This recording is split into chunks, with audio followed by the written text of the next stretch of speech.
Oke, assalamualaikum warahmatullahi wabarakatuh. Kembali lagi bersama saya Ibnu Algani, hanya ada di Warung Kopi. Kami hanya warung kopi, bukan untuk laki-laki bermain hati. Oke, pada hari ini saya sebagai host di Warung Kopi, saya sedang berjalan-jalan nih. Berjalan-jalan ingin berbicara dengan salah satu dosen yang paling eksis. Nah, dengan siapakah itu? Mungkin Anda penasaran. Kita langsung saja kepada orangnya. Assalamualaikum Bu Aa, selamat pagi. Apa kabar Bu Aa? Kabar baik. Kabar baik, ya. Gimana Mas Ibnu kabarnya nih? Alhamdulillah masih sehat walafiat Bu. Rasanya baru ketemu sekarang ya sejak new normal. Iya Bu, baru hari ini kita nih udah setelah vakum beberapa minggu nih Bu ya. Iya. Udah nggak jumpa lagi Bu. Sehat-sehat ya Mas Ibnu. Alhamdulillah sehat. Nah, Bu, jadi saya nih jalan-jalan ke warung kopi ini, Ibu nih saya undang, saya ingin berbincang-bincang dikit nih dengan Ibu. Diskusi santuy kalau kita bilang. Oke, di era ini normal kita nih udah lama nggak jumpa sama Bu Aan ya Bu ya. Biasa Iya. kita tatap muka. Udah 1 berjumpa. semester ya? Iya. Oke, Bu, Ibu gimana nih di situasi new normal nih? Apakah Ibu menikmati ya dengan baik ataukah gimana? Iya Bu. Terima kasih pertanyaannya nih Mas Ibnu. Pertanyaannya ini apa ya, orang Medan bilang gampang-gampang susah juga kita jawabnya. Gampang-gampang susah ya Bu ya. Jangan dibuat susah Bu kalau gitu. Jangan dibuat susah ya. Enggak Kita juga buat sih. santai kita ini. Iya, jadi gini Mas Ibnu, ada beberapa kita tuh sebenarnya mau menilainya dari beberapa aspek juga ya. Kalau dari quality time dengan keluarga gitu. New normal ini sebenarnya asik kali lah. Kita Asik, banyak ya. di rumah, terus Jumpa keluarga ya Bu ya. keluarga bisa main sama anak-anak gitu. Terus kalau saya kan namanya mama-mama tuh kan paling suka memantau pertumbuhan perkembangan anak gitu, terus mendampingi hari-hari mereka gitu. Nah, benar, itu hanya bisa didapat kemarin apa di kondisi new normal ya, karena kami pun sebagai pegawai pekerjaannya hari kerjanya itu dibatasi. Oke. Artinya Lebih banyak di rumah Ibu ya. Iya, ada piket-piket, ada kalanya harus ke kantor, namun bisa jadi hanya 2 kali seminggu atau 3 kali seminggu ada shiftan di kantor. Jadi itu kalau dalam hal quality time. Tapi dari aspek lain juga sebenarnya ada keterbatasan ruang gerak juga. Karena kan Keterbatasannya itu gimana Mas ini? kita nggak bisa ngumpul-ngumpul kan? Oh, nggak bisa ngumpul ya? Ya kita kan di normal, kita masih di rumah aja dulu ya, Bu, ya? Iya, terus misalnya pengen kesana kemari itu Benar. agak repot dengan beradaptasi dengan tuntutan ya, atau bukan tuntutan sih, protokolnya new normal itu kan kemana-mana harus pakai masker gitu misalnya. Tapi Bu, dengan quality time yang Ibu maksud itu, kalau yang saya ya, menurut pendapat saya, kita kan dengan new normal ini semua serba online ya Bu ya. Jadi dengan arti kata lainnya, situasi family kita itu orang tua lebih berperan aktif sepertinya mengajari anak Ibu ya jadinya ya. Iya, jadinya gitu. Karena yang menurut pengamatan berdasar lapangan yang saya ketahui, semua ini kan serba online. Nggak usah kan sebelum ini aja kita semua serba online ya Bu. Ada drive online, ada makanan online, sebar kita pesan online ya kan. Nah, baru-baru ini kan ditambah satu nih. Yang pertama pendidikan online Bu. Nah, jadi artinya keluarga itu menjadi madrasah yang paling utama untuk mendidik anak-anak jadinya. Yang biasanya anak-anak itu kita serahkan kepada guru bidang studi. Nah, hari ini guru bidang studi itu hanya memantau dari jauh. Nah, Ibu sebenarnya dari quality time yang Ibu maksud tadi itu, apakah hal seperti itu termasuk di dalamnya Bu? Iya, tentu saja ya, kayak saya bilang tadi, kesempatan mendidik anak itu sangat kami nikmati karena kan Benar, Bu, benar. saya sebagai perempuan bekerja ya, artinya sebenarnya waktu saya itu lebih banyak di luar rumah. Iya. Seharusnya gitu kan, karena saya bekerja di luar rumah. Tapi dengan aturan WFH kita ada kesempatan untuk mendidik anak di rumah, itu suatu hal yang menarik juga buat saya, tuh menyenangkan gitu. Tapi gini Mas Ibnu, kalau Mas Ibnu bilang hal baru pembelajaran dalam jaringan, kita di UT nggak baru ini. Oh, jadi sebelum kita memulai era new normal ini berarti ada kuliah yang memang dia menggunakan online ya Bu ya? Iya, kalau di UT memang UT itu perguruan tinggi yang menerapkan sistem pembelajaran jarak jauh, artinya dimediasi dengan media online gitu ya. Itu Bu, kita dengan media online itu apakah kita menggunakan laptop atau komputer super canggih kah atau gimana tuh Bu? Kan Enggak. kalau kita tahu online itu kan kayaknya Iya. gue pikir wah ini susah nih. Nah, ini butuh banyak biaya nih. Butuh kan banyak ya. biaya. Sebenarnya alatnya bisa apa aja, Oke. bahkan handphone pun sekarang sudah sangat gampang lah digunakan. Fitur-fitur tampilan layanan yang diberikan UT di HP pun sudah sangat gampang gitu mahasiswa. Cuman memang tetap harus pakai paket ya kan. Kalaupun canggih apapun HP-nya tapi nggak ada paketnya ya nggak bisa juga. Wah ya benar Juga sekali itu Bu. belajar Itu dia dengan satu poin pentingnya tadi itu. Jadi Bu, kalau kita sistem belajar online nanti ya kan. Saya secara pribadi saya punya tips dan trik untuk saya sebagai mahasiswa juga, saya belajar tuh biasanya itu harus tatap muka. Karena kalau saya ya ada beberapa prinsip saya ketika saya itu belajar, jadi saya itu agak semangat. Yang pertama, ketika saya berjumpa dengan teman baru Bu, ya kan. Nah, yang kedua, ketika misalnya ada seseorang yang memotivasi kita Bu. Wis, Nah, apa tuh? ada dong ya kan. Bahaya tuh kalau orang banyak-banyak lah. Cukup tahajud dulu Bu. Gitu. Kita serangnya lewat doa. Iya. Oke, jadi seseorang yang memotivasi saya ini misalnya kan gini. Kita lihat ini Bu. Kalau misalnya saya itu tahu nih orang aja tuh duduk di depan, nah saya nggak mau duduk dekat dia Bu. Saya biasa duduk agak ke belakang dikit. Jadi ketika nanti ditanya guru atau dosen kan, siapa yang bisa maju ke depan? Nah, saya kan angkat tangan tuh. Otomatis kan si doi tadi melihat ke belakang. Nah, Gitu kalau saya ya. sih seperti itu caranya. Jadi Jadi ada motivasi dulu. Tapi gini, masih sebelum saya tanya, boleh tahu nggak siapa sih sang motivator itu? Kayaknya bikin penasaran deh. mungkin kita akan bahas di nextnya aja kayak. Oke. Nanti orang nonton kita pula di sini deh Bu. Iya ya, jangan-jangan Jadi dia- nggak surprise nanti jadinya. Tapi mudah-mudahan dia semakin sadar dong. Oh bahwa Oke, dia makin ternyata peka ya, Bu, ya. Menjadi motivator buat Oke, baik. seseorang, gitu. Nah, Jadi Oke. ini Mas Ibnu tadi nanyanya apa sih tentang semangat belajar gitu, ada bedanya antara belajar online dengan tatap muka. Iya, Memang- dengan tatap muka. Memang mungkin kalau anak-anak sekolah lah ya, kalau Iya, perguruan benar. tinggi sih sudah sangat gampang gitu beradaptasinya. Tapi memang kalau untuk anak-anak kecil ya, anak kecil itu artinya anak pendidikan dasar lah ya, TK, mulai dari Benar. PAUD, TK, SD, mungkin SMP bahkan sampai SMA. Memang Tapi TK sekarang juga online ya Bu ya kan? iya, kasihan juga sih kalau saya ngeliat anak saya yang TK harus belajar online gitu, kasihan. Akhirnya mereka tuh bukan belajar gitu, adanya dia pusing di depan Iya, HP, ngeliatin HP gitu kan. Terus lagi mereka harus, yang orang tua di dalam grup itu pun nggak semuanya juga memahami Benar, pemanfaatan benar. itu. Semuanya Terkadang suaranya iya. dihidupkan gitu kan, jadi rame, wah jadi ribut lah kelasnya. Terkadang juga kan Bu, kalau ini menurut berita yang saya baca ya kan. Nah, dengan adanya kita itu sistem online, fasilitas dari sekolah ya, fasilitas dari sekolah. Kita bahas tadi ke sekolah dulu Bu ya. Fasilitas di sekolah saja belum tentu memadai. Iya, Apalagi di rumah ya. di rumah yang itu adalah orang tuanya juga mungkin ada 2 orang atau 3 orang anaknya yang semuanya tuh dalam sistem online.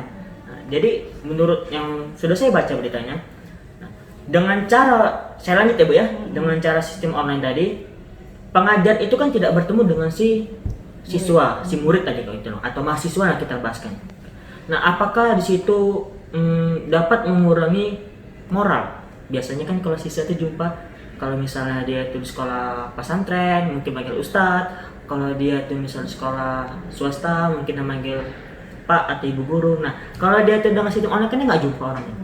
Mungkin dia tuh dapat kemungkinan nggak kira-kira itu dapat menggerus moral pada anak bangsa kalau menurut ibu? Di dalam kali pertanyaannya nih ya. Nah. Nah, jadi gini Mas Ibnu, saya mengulas sedikit aja sesuai Iya. dengan yang pengalaman saya aja gitu ya. Iya benar Bu. Memang tetap ada 2 unsur apa Positif kalau kita bilang dan negatif. positif dan negatif. Cuman kan kita dalam kehidupan kita tuh berusaha untuk beradaptasi cepat dengan hal yang Iya, positif benar, gitu benar, kan. benar. Kalau yang negatif tuh kita coba untuk mengabaikan lah supaya jangan jadi berkembang kemana-mana gitu. Jadi memang kalau kita bilang seperti itu ya, apakah nanti menggerus rasa Krisis moral. krisis moral dan sebagainya, mudah-mudahan tidak sampai seperti itu gitu. Mudah-mudahan kita semua bisa berperan selayaknya dan sepatutnya apa sebenarnya peran kita.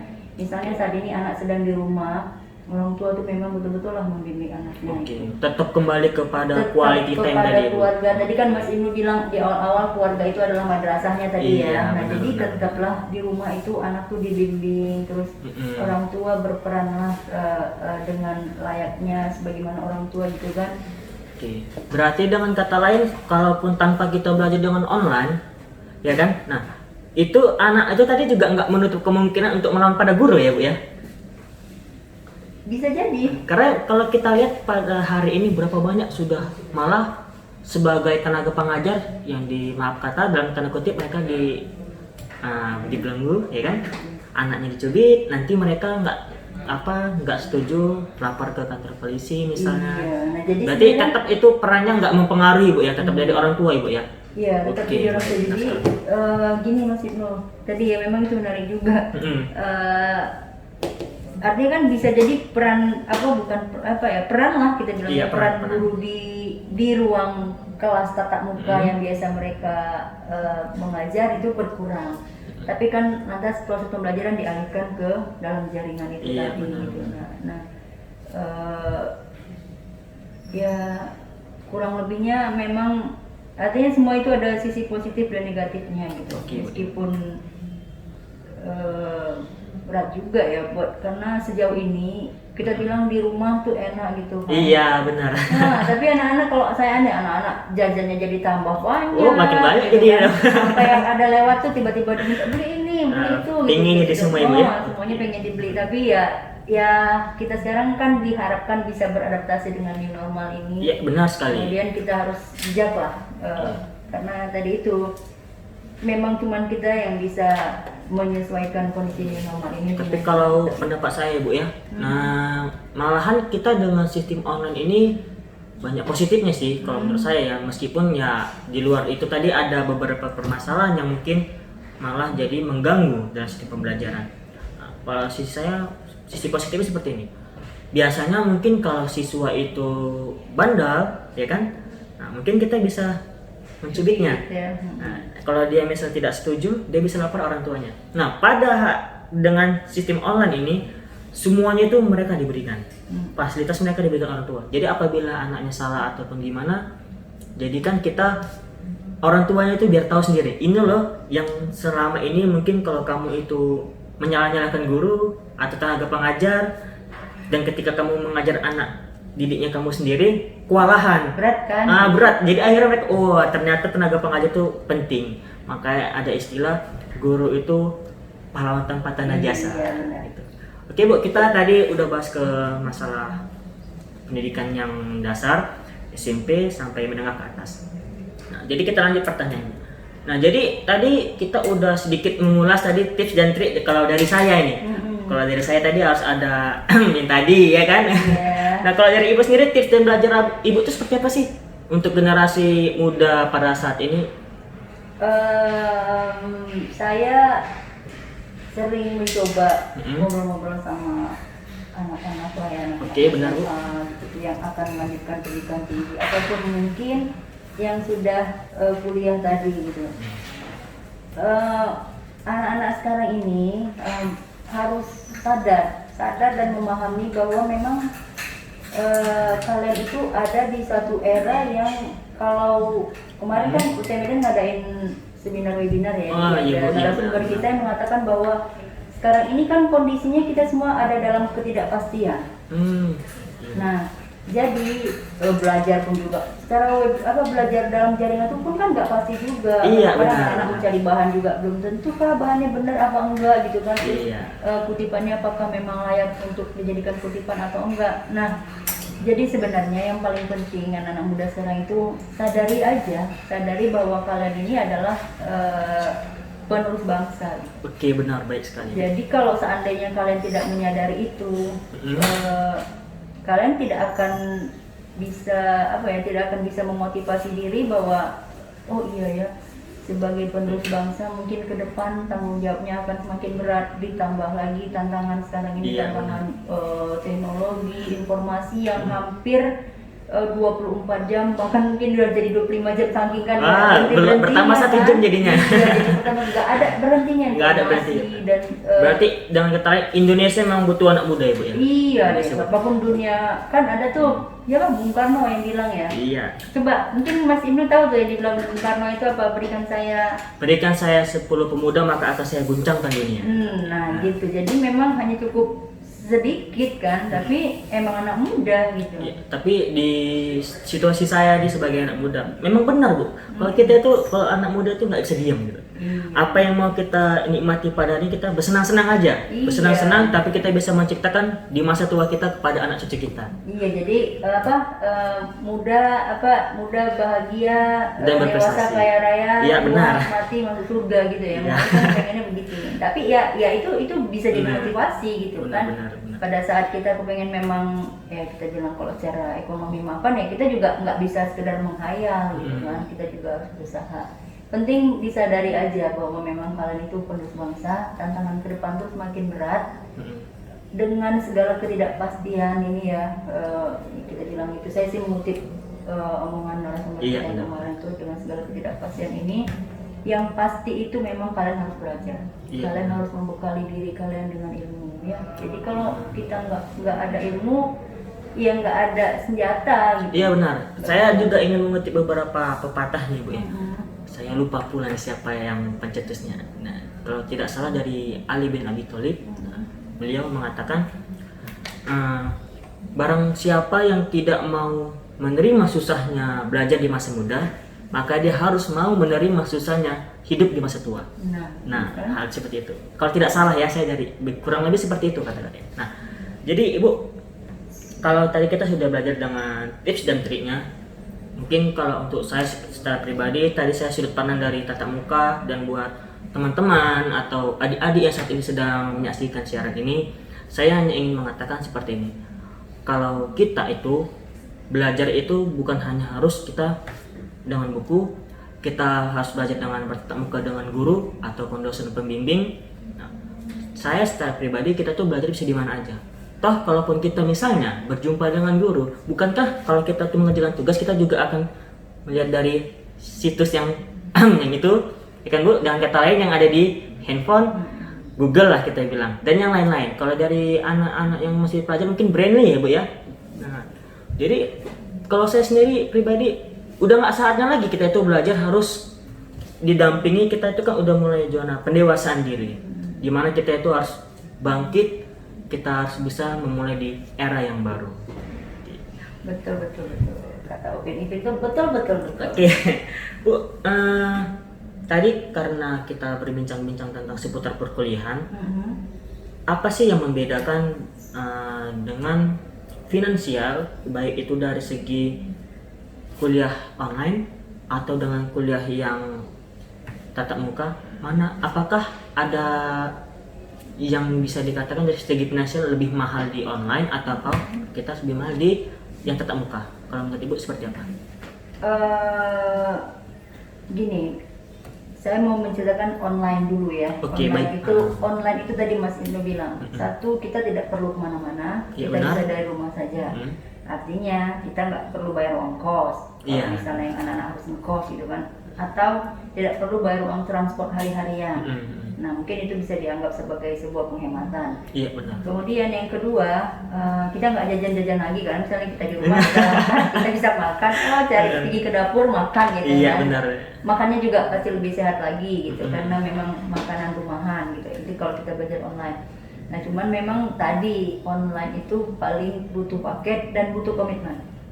Artinya gini loh, UT itu kan menerapkan pembelajaran online ya. Nah, orang-orang berpikir UT itu susah katanya gitu. Kenapa? Karena memang mereka nggak punya komitmen. Online ini kan tidak ada yang mantau kayak tadi dibilang. benar, Bu. Dia belajarnya sendiri, tuh nggak ada yang inget-ingetin. Ternyata nggak hanya suatu hubungan aja yang perlu komitmen ya Bu ya. Iya, dalam belajar juga harus Oke, komitmen, baik sekali. gitu. Jadi kalau kita tidak punya komitmen, ya kita susah gitu di UT. Iya, Apalagi tidak ada pengingat-pengingat, misalnya kerjain PR kamu ya gitu, Iya. itu nggak ada gitu. Memang kayak tadi proses pendewasaan diri dan motivasi belajar itu memang harus dibangun terus-terusan ya kan? Iya, benar. Nah itu dia kalau yang belajar online.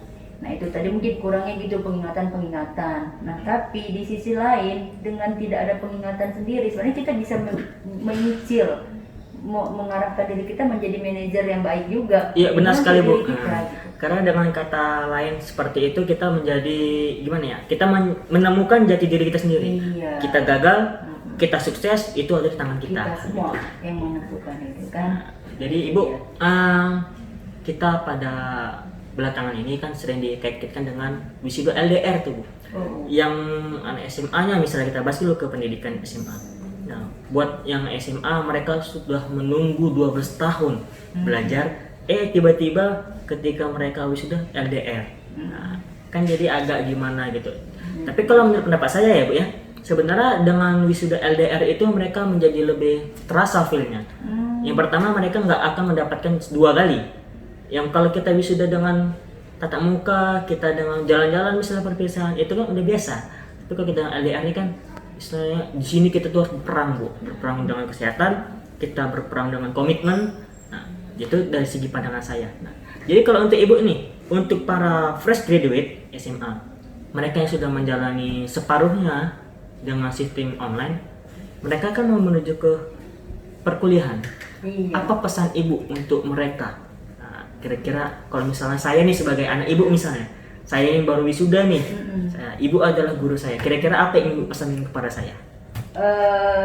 Ini pesannya untuk anak SMA ya? Iya. Anak SMA yang mau lanjut gitu ya? Kuliah, Lanjut kuliah. dengan situasi seperti ini. Nah sebenarnya anak-anak SMA sudah punya modal sih, udah punya modal kayak kemarin itu ya di masa-masa awal-awal Iya, corona itu benar, mereka benar. sudah punya modal pengalaman belajar sendiri, belajar mandiri gitu tuh. Meskipun di tahap awal sulit dan sampai sekarang sebenarnya masih banyak juga orang tua yang kesulitan gitu.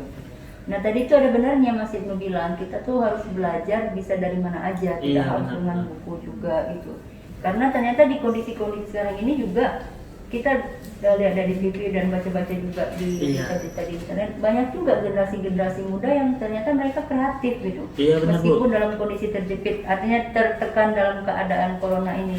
Ternyata dengan ada tekanan ini justru ada pribadi-pribadi unggul tuh yang menonjol gitu. Nah Jadi seperti booming untuk diri mereka sendiri, Bu ya. iya, jadi balik lagi tadi ke omongan kita di awal, masa depan itu ada di tangan kalian sendiri gitu. Oke. Apakah ke depan hanya sekedar menjadi penonton atau mau jadi pemain, silahkan putuskan sendiri. Oke. Untuk mengakhiri juga dari perbincangan kita pada hari ini, nah, itu sekian dari pesan dari narasumber kita untuk adik-adik yang ingin lanjut kuliah. Nah, sekarang saya juga ada pesan nih, Bu. Karena saya yang pertama pesan untuk seseorang yang tak bisa saya sebut namanya. Waduh. Ya. Dan yang kedua pesan untuk adik-adik saya yang pada hari ini sedang menonton siaran saya gitu kan. Nah, buat kamu yang pada hari ini fresh graduate masih bingung ketika kamu tamat kamu ingin menjadi apa? Yang masih bingung selama 12 tahun kamu belajar dan kamu tamat dengan sistem LDR. Dan buat kamu yang masih bingung ketika kamu sudah sampai di jenjang fresh graduate, kamu itu mau melakukan apa? Jawabannya cuma satu, yaitu coba saja. Karena dengan cara mencoba Anda akan mempunyai banyak cara untuk menemukan jawabannya. Nah, seperti yang tadi kita ketahui, mungkin Anda masih bingung dengan sistem perkuliahan online atau misalnya dengan sistem belajar online. Dan ternyata kampus yang sudah menjalankan dengan sistem online sudah ada 36 tahun usianya sudah. Mereka sudah menjalankan sistem online. Nah, kita sendiri baru menyadari pada hari ini dan kita masih bingung dengan sistem online. Sebenarnya kamu nggak perlu takut karena masa depan itu tetap ada di tangan kamu. Sekian dan terima kasih. Oke, untuk menutup acara pertemuan kita pada hari ini, terima kasih kepada Ibu Aan sebagai narasumber eksis tadi. Oke, kita bicara santunya.